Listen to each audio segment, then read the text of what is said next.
Hi, boys and girls.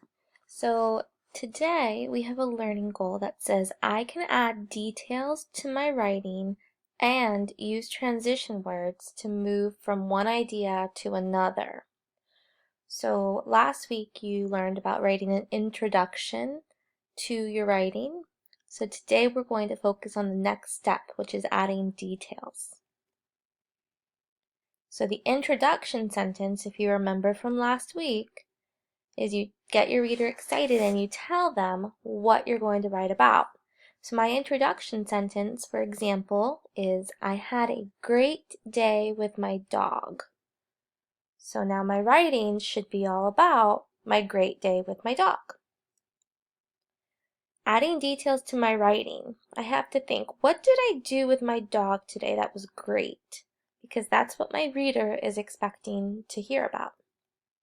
Well, I fed my dog, which was really fun. We had lunch together. I got to run and play fetch with my dog. And I even got to give my dog a bath. Notice that all of my details go with my introduction sentence. That was talking about the great day I had with my dog. So now I want to put those into my writing.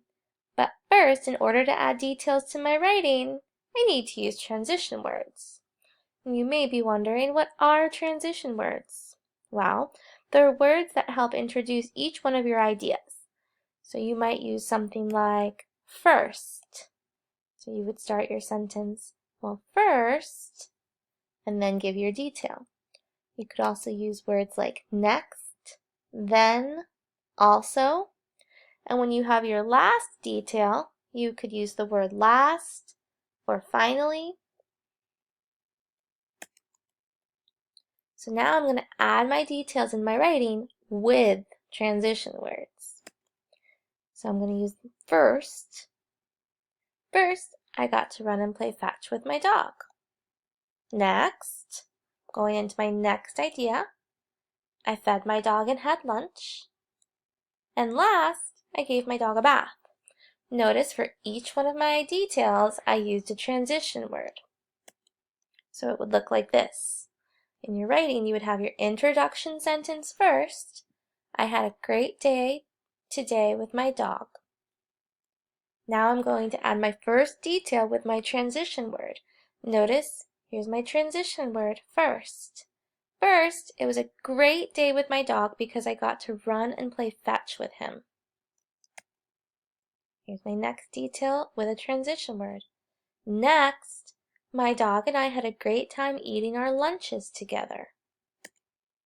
And last, it was a great day with my dog because I got to give him a bath and it was so fun. Notice that all three of my details have a transition word to move from one idea to the next, and each one of my ideas or details goes right with my introduction sentence. I had a great day today with my dog. These are 3 ways to prove I had a great day today with my dog. So my learning goal today was I can add details to my writing and use transition words to move from one idea to another. And later down your activity list, you're going to try this yourself by adding details to your introduction sentence you wrote in your writing journal last week. All right, good luck.